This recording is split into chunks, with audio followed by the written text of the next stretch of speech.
Hello YouTube, this is shintigercurl, that dude in the straw hat, presenting you with yet another wrestling review. And of course, I'm joined by my faithful cohort, associate, roommate, and all-around henchman, Joe. Say hi, Joe. He's in a good mood tonight. And why is he in a good mood? Why? Because tonight is the special 3-hour Raw featuring the King of the Ring tournament. Now, this review might run a little long since there was so much good about this Raw, so it might go into 2 parts. I don't know yet, but if I'm not able to get it all in one video, expect a part 2. But yes, tonight is the King of the Ring tournament, the one I've been looking forward to since last week. It was well booked and it's got some great superstars in it, all young, up-and-coming superstars, with all except for one having been former world champion, who have never been champion. That one being Sheamus. Now, I expected some great matches, and they gave me some great matches with a few surprises in the middle of it. So let's get started. Raw opens with Michael Cole, Jerry the King Lawler, and their new commentator and co-host CM Punk, talking about the history of the King of the Ring. And then Alex Riley comes out, suit and tie, with a Bluetooth headphone, saying that the Miz is gonna come out and he's gonna throw a party. And right there, the CM Punk throws in, makes another reference to Riley's recent DUI arrest, and Riley, having heard that, fired back at him. And I thought it was just awesome the way they did that. The fact that Riley admitted to it and got back at Punk, but Punk got back at him. Now, I'll say this about CM Punk. He was made to do color commentary for Raw. He was just excellent tonight. He was quiet a few times, but when he was on, he was on. Not only did he call the matches down the middle, but he was sort of in between, sometimes he would be very face, sometimes he'd be very heel, and all the time getting in Michael Cole's ass. Yeah, Michael Cole, you're CM Punk's bitch now. Enjoy it. So the first matchup we have for the tournament pits the essence of excellence, Alberto Del Rio, Link, versus the American Dragon, the United States champion, Daniel Bryan.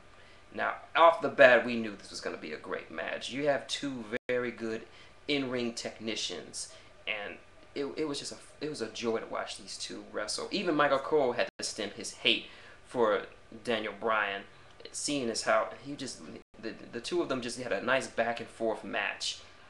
It was just very good to watch. I want to see it again if possible, even at a longer length.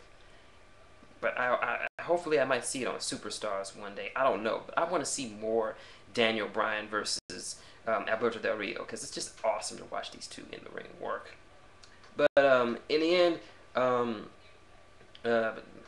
Del Rio makes Bryan tap to the Juji Nakama, or I don't know how to pronounce that properly, so please forgive me. But armbar, and it was also noted that Bryan had injured his arm in the match, so he tapped out pretty quickly. So Alberto Del Rio advances to the second round of the tournament. What else happens? Next, Jazz, aka R-Truth, comes out, and I'm not really feeling him for some reason. He feels like he's trying to start shit. I don't know why. He just seemed like the kind of guy that would just go around starting random shit just to start shit. But he comes out to his old theme music. Eve, thankfully, is no longer dancing and doing with her usual shtick with him. So I'm happy for that. He says that comes up to the ring. He says he's proud of John for going out the way he did, saying that he quit on his own terms. Truth, I know you're too busy doing backflips and making bad rap music, but John Cena got fired. Yeah, he didn't quit. He got fired. Yeah. So he decides that he wants to take it to Nexus. So he invites any member of Nexus to come to the ring and come get themselves a little piece of Jazz. Come on, Nexus, I'll take you all on, turkeys. So Josh Matthews gets word in from Nexus, and Wade Barrett sends out Joe Perfect, aka Michael McGillicuddy. And God knows they let him talk. Oh God, that was horrible. And then as he's walking to the ring, he gets jumped by an unseen assailant in high tops and baggy shorts, who does the "you can't see me" thing. I think we all know who it is. Anyway, after that little bit of wasting time, we move on to the second preliminary match. The second match, and I spent most of this match jizzed out of my mind, as it was dashing Cody Rhodes versus John Morrison. I mean, I was doing all like this. Oh, come on. I know some of you were out there were doing the same thing. Joe was.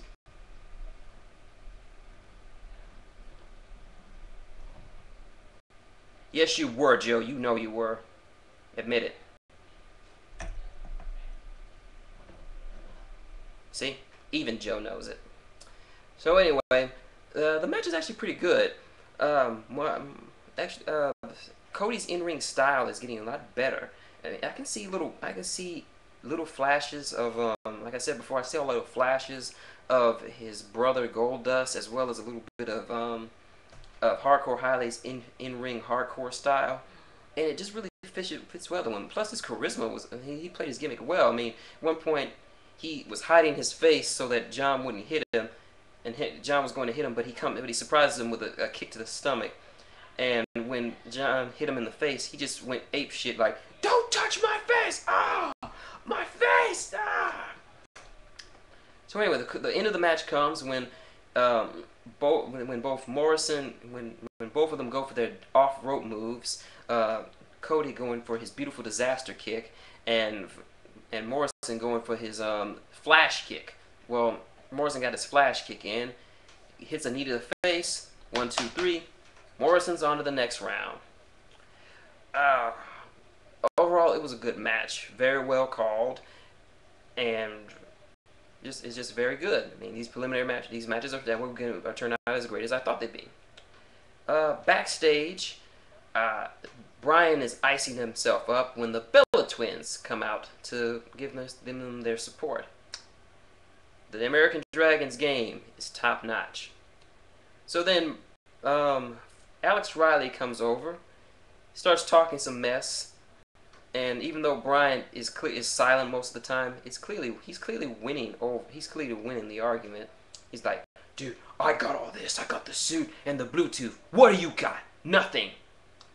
And Bryan looks at his belt, looks at the Bellas, and says, "Yeah, I'm fine with what I got."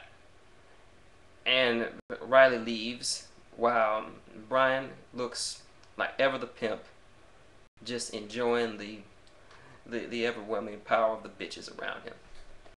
That's good stuff. The next match, Big Ezekiel Jackson versus the sinister Scotsman Drew McIntyre.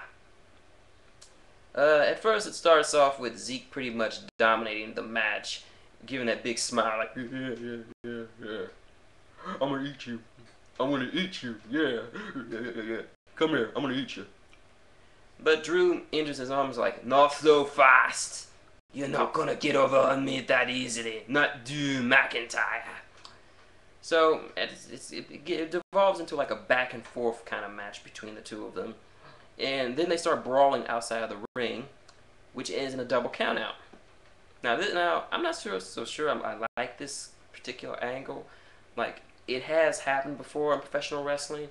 I have seen King of the Ring matches that have ended in double countouts. So, but it's not unusual. But it's still kind of weird. But anyway, they still fight, and Drew gets the envelope and shit kicked out of him with Zeke still looking the monster that he is. Yeah. Coming for you. Yeah. What else? Next up is the final first round matchup. pitting Sheamus the Lobster Head. I mean, come on. I say that because it's part of his song. You know that when they say, "It's a shame that they lost their head." Somebody recommended and said they thought they were saying, "It's a shameful thing, Lobster Head." So I call him Lobster Head now. So anyway, it's Sheamus and his fiery red hand versus Kofi Kingston.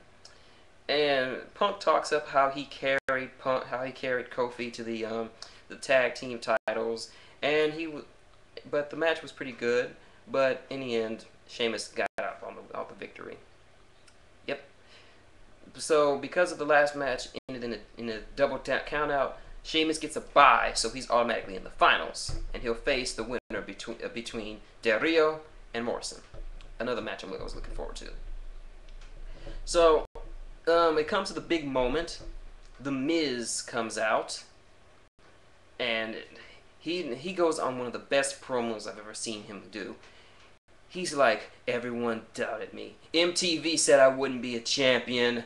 Everyone who came here, all the JBLs, all the Triple H's, all the John Cena's that said I wouldn't amount to anything. But look at me now. I'm the champion. And even look at all the Hall of Famers that have never won the championship. Ravishing Rick Rude, Roddy Piper, Superfly Jimmy Snuka, the Ricky the Dragon Steamboat." He just went on and on and on about this until Jerry the King Lawler got up, and he said to the Miz that even though he is the champion, that he still wanted by beating the guy who got jumped by 7 different dudes.